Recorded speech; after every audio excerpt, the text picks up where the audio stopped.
This is the apartment hotel in York, where a man understood to be a Chinese national fell ill on Wednesday and was escorted out with his family by people wearing masks and protective clothing. News that was taken calmly by the locals we spoke to. I know I'm not feeling frightened, but I do feel kind of concerned. I'm just going to carry on my day as normal.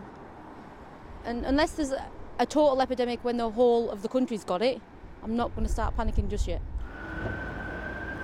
Two members of the family from the hotel are now at the secure isolation unit of Newcastle's Royal Victoria Infirmary after being diagnosed with Wuhan coronavirus.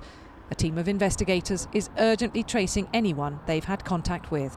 This is about working backwards through all the people someone might have been in close contact with, and I would like to stress that this is people have been in close contact with, not just passing in the street or something of that sort. We're actually being evacuated right now. Meanwhile, 83 British nationals trapped in the outbreak's epicentre have been flown out by the Foreign Office. Matt Raw recorded his family's escape from Wuhan. It does appear that they're actually trying to seat us in a manner that we're at least 2 metres away from any other passengers. After their plane touched down at RAF Bryce Norton in Oxfordshire, the passengers have been taken by coach 190 miles north to their quarantine accommodation.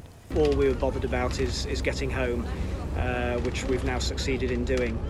So as far as what the rules are for contact and everything, we don't know yet. Their destination, Arrow Park Hospital on the Wirral. Their home for the next fortnight, these staff accommodation blocks. During their 2 weeks isolation here, they'll be monitored by staff who'll be wearing protective clothing, and if any show suspicious symptoms, they'll be transferred to the Royal Liverpool Hospital 7 miles away, which has a specialist infectious diseases unit. The choice of a busy hospital site has perplexed some locals. My concern here, though, is that as a busy mainstream hospital, we have, so many issues here. But one of the basics is parking. I just wondered if there was a military facility maybe nearby to where they came into that may have been able to accommodate them and not causing any issues. With 2 confirmed cases in Newcastle and the isolation of 83 people on the Wirral, coronavirus has begun to make an impact here. But how big an impact it will be is still impossible to predict.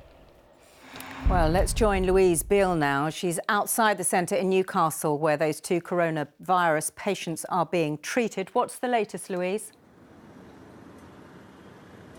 Hi, Sian. Well, as you say, we know there are 2 patients being treated here in Newcastle, and this is one of only 2 specialist centres in the whole of the UK who can deal with this kind of virus. So there's a specialist team looking after the patients. There's also a specialist team, as we've been hearing, trying to trace, a number of investigators trying to trace who these people have been in contact with recently. But Public Health England did admit today that at the moment they have simply no idea about those numbers. Now, these 2 patients fell ill at a hotel in York, where we were a little earlier. It's still open.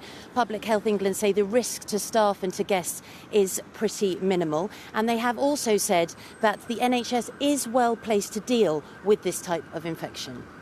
OK, thanks, Louise. We're going to cross now to Catherine, who's on the Wirral. And Catherine, just how concerned should we be about this? Well, as you just heard from Louise, the information that we're getting is about how the NHS can definitely get on top of this. In terms of what the risk is here, again, they're stressing extremely minimal, in fact, none at all, because of the measures they've put in place.